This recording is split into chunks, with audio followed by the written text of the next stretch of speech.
So hello everyone, केम चो कसकाय कैमो नाचो.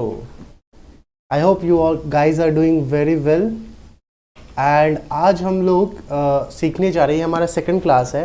एंड आज हम लोग सीखेंगे आपका कंप्यूटेशन ऑफ नेशनल इनकम कैसे किया जाता है. एंड आई होप कि आपने लास्ट क्लास में से थोड़ा बहुत पढ़ाई किया होगा, जो कि हमारा कुछ थ्योरीज ही हम लोग पढ़े थे और नेशनल इनकम क्यों ज़रूरी है ये हम लोगों ने सीखा था. तो आई होप कि वो आपने पढ़ा होगा. तो आइए अब हम लोग यही समझते हैं कि नेशनल इनकम को कंप्यूट कैसे करना है. कंप्यूटेशन के लिए हमारे पास तीन फार्मूलाज है. एक है ये वैल्यू एडेड मेथड, एक है ये इनकम मेथड और एक है ये एक्सपेंडिचर मेथड. तीनों मेथड से ऑलमोस्ट आंसर सेम ही आते हैं in most of the cases. अब in most of the cases मैंने क्यों बोला, क्योंकि हो सकता है क्वेश्चंस में कोई एक पार्ट मिसिंग हो जिसके वजह से आंसर में डेविएशंस आ सकते हैं. अब बिफोर हम लोग ये जो तीन मेथड्स हैं इनको समझे, आइए हम लोग कुछ बेसिक बातें करते हैं. अब बेसिक से मतलब क्या है, जैसा कि आपको बोर्ड पे दिख रहा होगा. अब ये नेट जो है ना, net, what do you mean by net? Net मतलब होता है एक्चुअल. आप लोग इतने सालों से अकाउंट्स करते आ रहे हैं, आपने 11-12 में अकाउंट्स किया होगा एंड अभी बीकॉम आप सेमेस्टर 5 में है, यानी कि पिछला 4 सेमेस्टर आपने अकाउंट्स किया होगा. कहीं ना कहीं आपने डिप्रिशिएशन ज़रूर सुना होगा. एंड फिक्स्ड एसेट जो होता है, एसेट जो होता है हमारा प्लांट एंड मशीनरी होता है, उस पर क्या होता है ना कि उस पर हम लोग क्या करते हैं, आपका डिप्रिशिएशन चार्ज करते हैं. उसको बैलेंस शीट में दिखाने का दो तरीका होता है.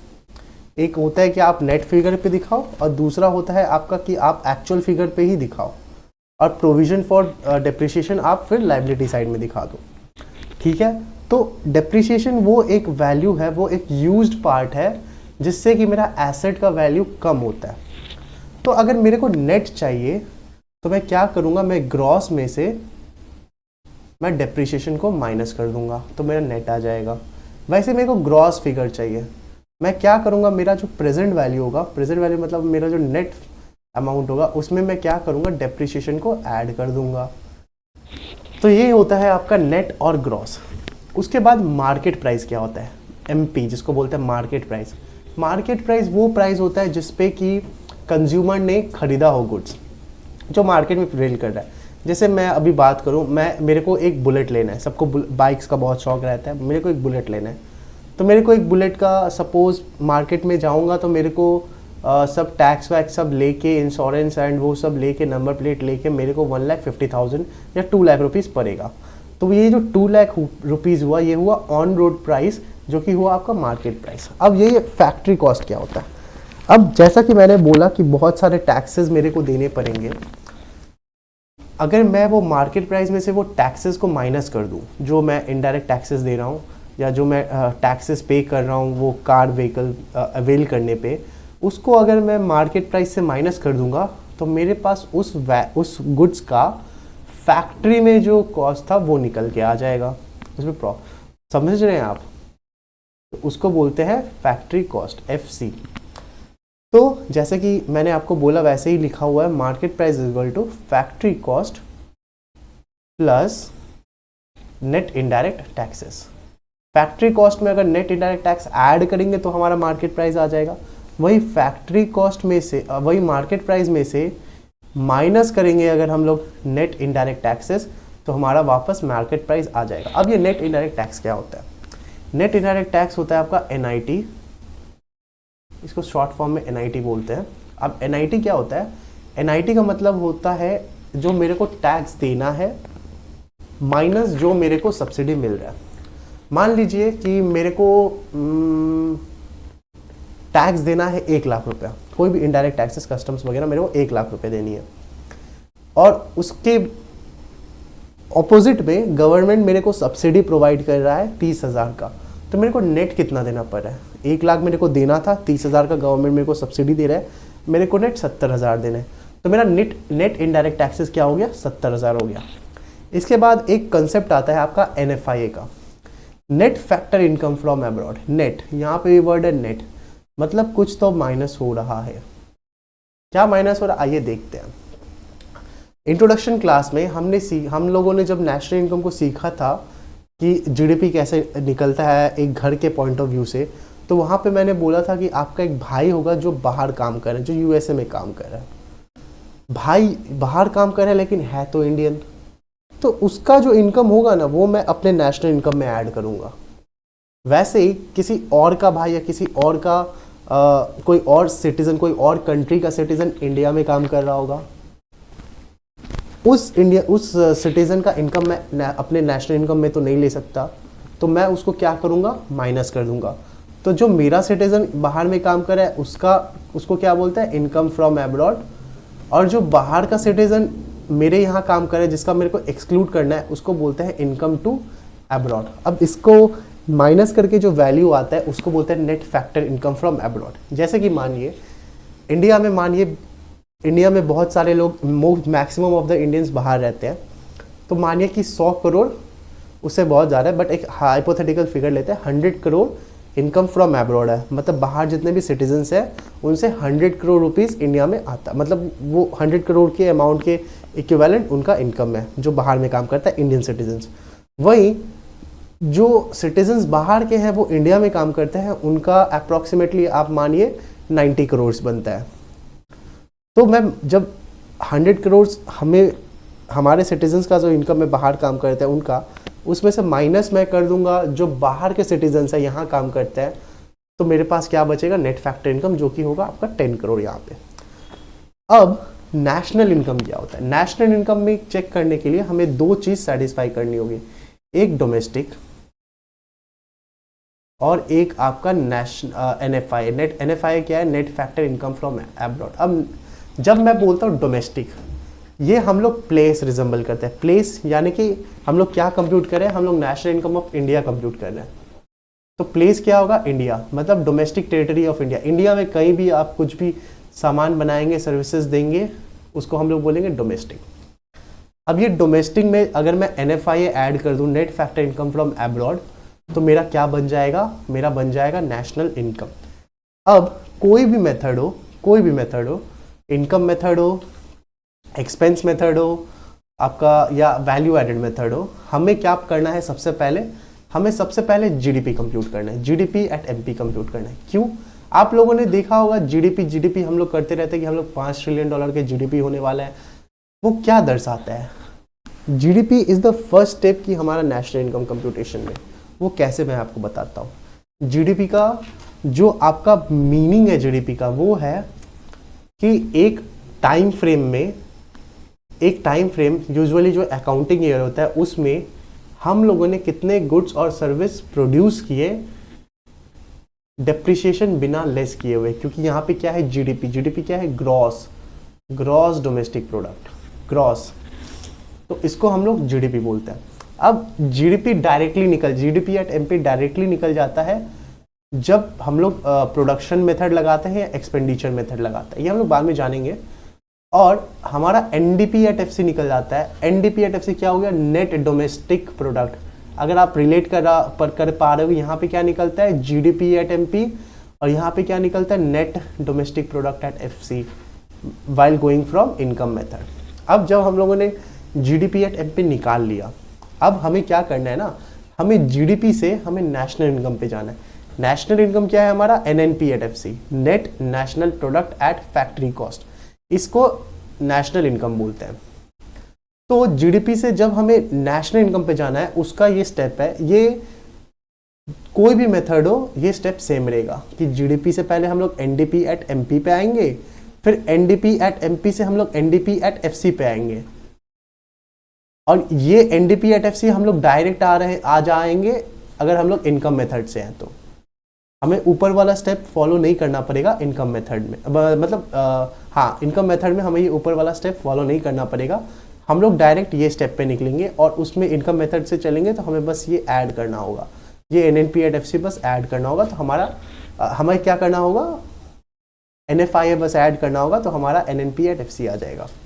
आई होप आप समझ गए कि पहले क्या निकालना पड़ेगा, हमें जीडीपी निकालना पड़ेगा, जीडीपी एट एमपी, और जीडीपी एट एमपी डायरेक्टली निकलेगा प्रोडक्शन और एक्सपेंडिचर मेथड से, और NDP net domestic product at factor cost directly निकलेगा इनकम मेथड से। आइए अब हम लोग जानते हैं प्रोडक्शन मेथड क्या होता है। अगर मैं जितना भी गुड्स बना है उनमें गुड्स में वैल्यू एडिशन जितना हुआ है उसको सारे लोग जितने भी वैल्यू एडिशंस किए उनको सब को ऐड कर दूं तो मेरा जीडीपी आ जाएगा इन प्रोडक्शन मेथड। मतलब क्या है, मानिए मिस्टर ए है, इन्होंने एक पोटैटो भेजा, सिर्फ पोटैटो भेजा है, आलू भेजा है 200 रुपये का मिस्टर बी को। अब इन्होंने मिस्टर बी को सिर्फ आलू बेचा है और मिस्टर बी ने क्या किया, पोटैटो से लेस बना दिया और इनको 500 रुपीज़ में सी को कंज्यूमर को बेच दिया। अब अगर मैं सिर्फ मिस्टर ए का बात करूं तो इनका इनकम क्या आएगा, इनका इनकम आएगा 200 रुपीज़। क्यों 200 रुपीज़, क्योंकि इन्होंने इतने में बेचा है। अगर वही मैं मिस्टर बी का इनकम का बात करूं तो इनका इनकम आएगा 500 माइनस 200। ये 200 क्या है, ये 200 है इंटरमीडिएट कंजम्पशन। यही 200 को हम लोग इंटरमीडिएट कंजम्पशन बोलते हैं। ये 200 क्या है, इंटरमीडिएट कंजम्पशन है।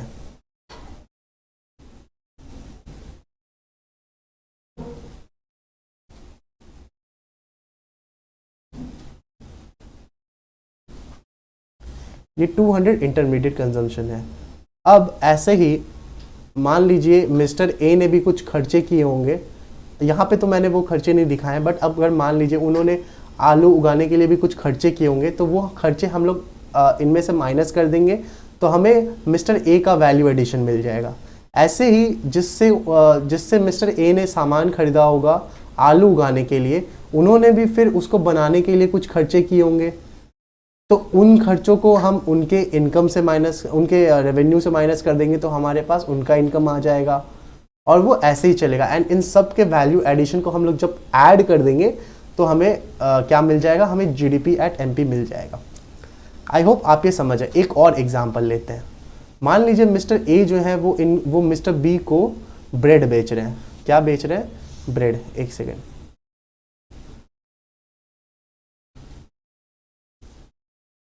मिस्टर ए मिस्टर बी को क्या बेच रहे हैं, ब्रेड बेच रहे हैं।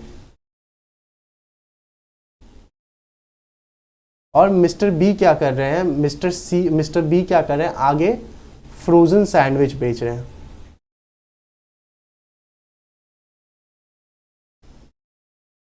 और अमाउंट यही है 200 और 500 में बेच रहे हैं। मिस्टर ए का क्या इनकम आएगा, 200 ही आएगा, लेकिन मिस्टर बी का इनकम क्या आएगा, 500 माइनस 200। माइनस 200 क्यों, क्योंकि ये उनका खर्चा हुआ है ये ब्रेड को, रॉ मटेरियल को लाने में, तो वो इसमें इंक्लूड नहीं कर सकते हम लोग मिस्टर बी के भी इनकम में, क्योंकि फिर वो क्या हो जाएगा ना, वो डबल काउंटिंग हो जाएगा, क्योंकि हमने ऑलरेडी मिस्टर ए के इनकम में ये 200 को ऐड कर लिया। अगर मैं मिस्टर बी का इनकम सीधा 500 लिख देता हूँ तो मैं क्या कर रहा हूँ, मैं जो ये 200 मिस्टर बी ने खर्चा किया है इसको टेक इनटू अकाउंट ही नहीं कर पा रहा हूँ। तो इसीलिए हम लोग इंटरमीडिएट कंजम्पशन जो होता है उसको माइनस कर देते हैं, सिर्फ वैल्यू एडिशन लेते हैं। अब जब हम लोग सारा वैल्यू ऐड कर लेते हैं तो हम लोग पहुंच जाते हैं जीडीपी एट एमपी पे। तो इससे क्या पता चलता है कि जीडीपी एट एमपी क्या होता है।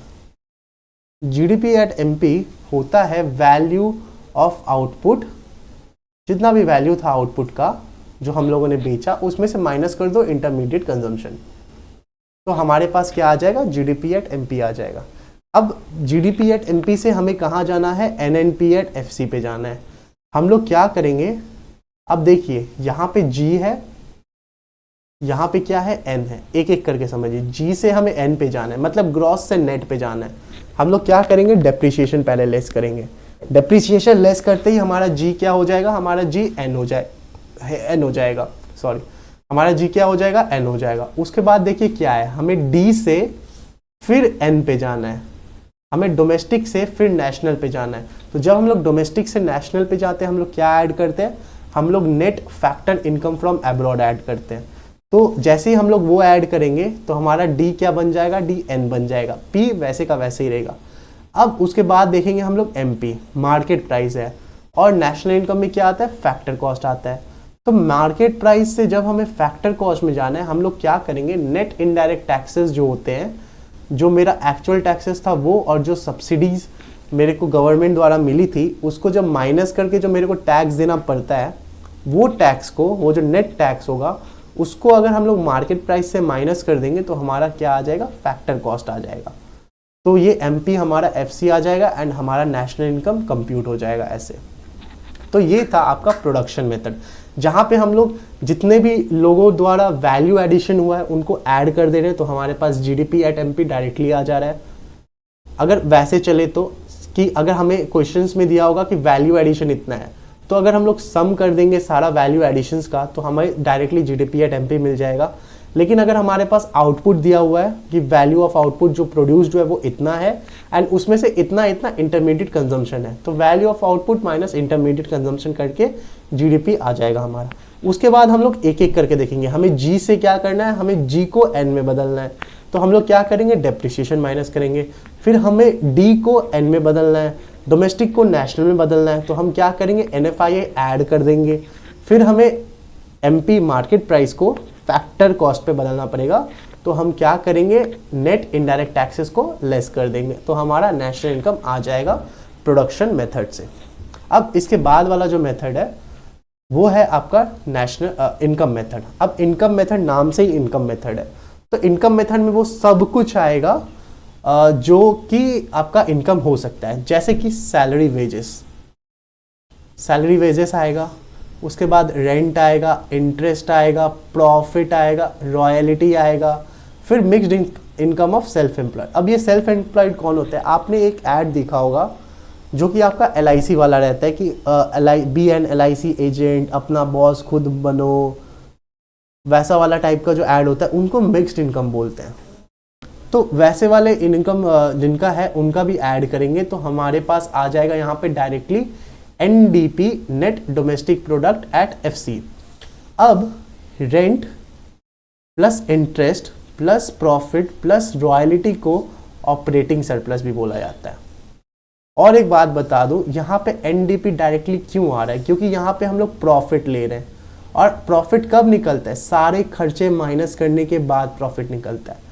और डेप्रिसिएशन क्या है, हमारा एक खर्चा ही है, तो प्रॉफिट निकालने के टाइम में हम लोग ऑलरेडी डेप्रिसिएशन को लेस कर दे रहे हैं, तो हमारा जी ऑलरेडी पहले से एन होके बैठ जा रहा है। तो हमारा जी क्या हो रहा है, जी पहले से ही एन हो जा रहा है यहाँ पे, क्योंकि हम लोग प्रॉफिट जब ले रहे हैं तो उसमें डेप्रिसिएशन ऑलरेडी माइनस कर दिया हुआ है।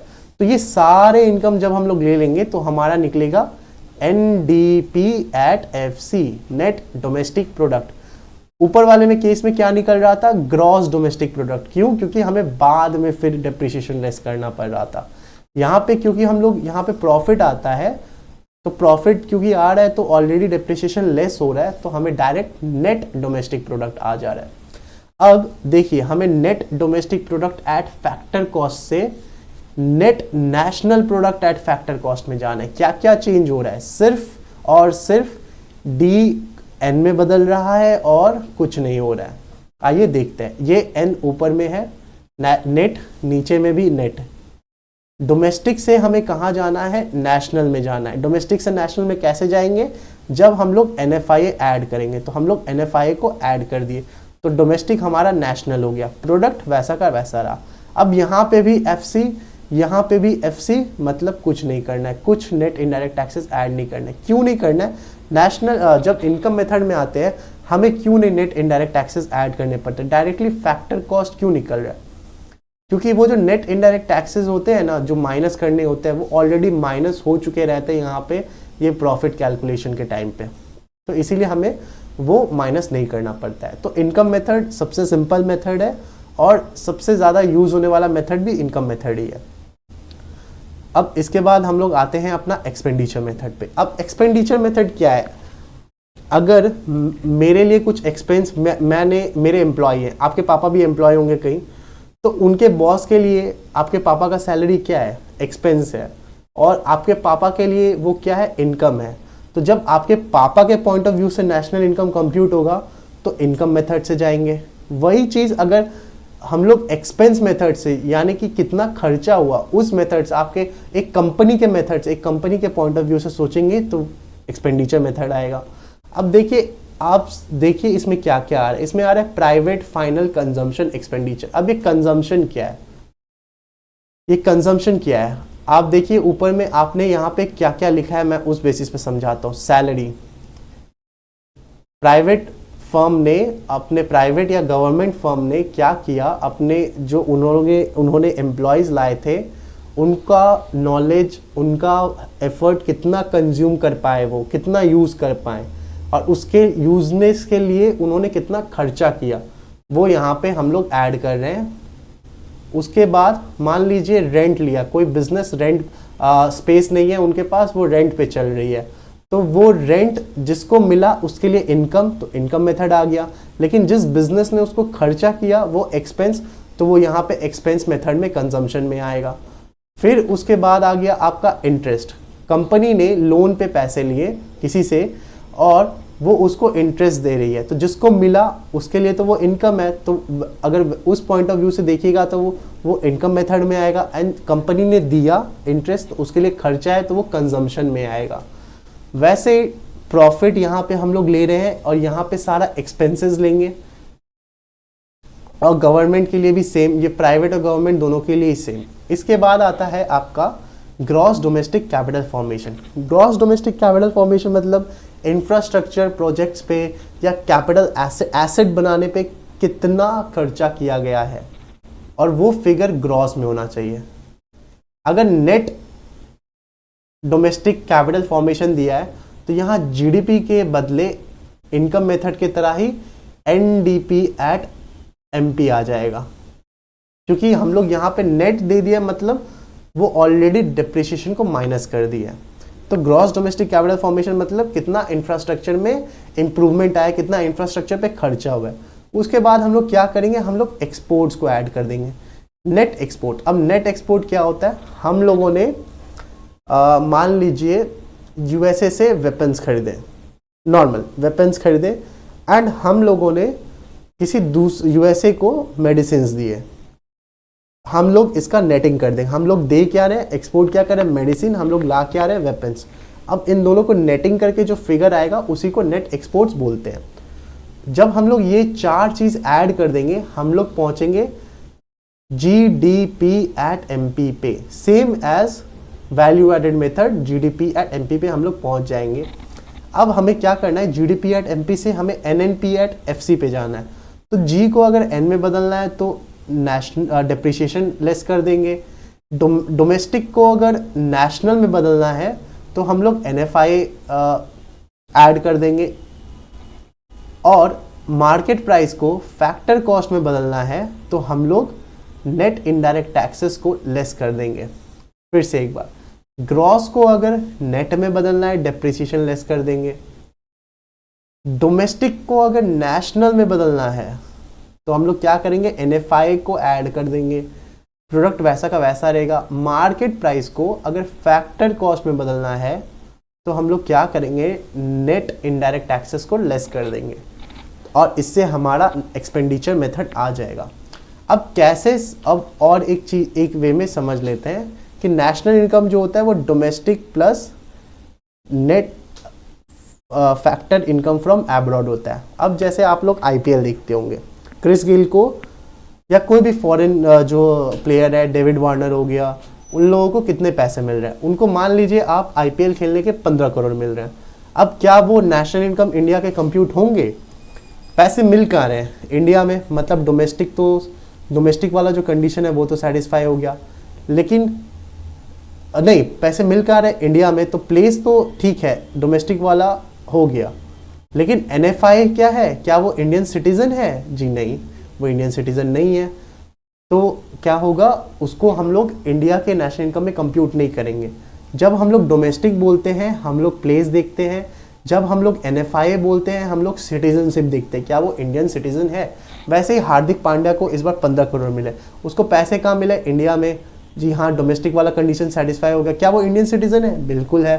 तो एनएफआई वाला जो एनएफआई वाला कंडीशन भी वो हो गया, सेटिस्फाई हो गया कि हाँ वो क्या बोलते हैं, सिटीजन है इंडिया का।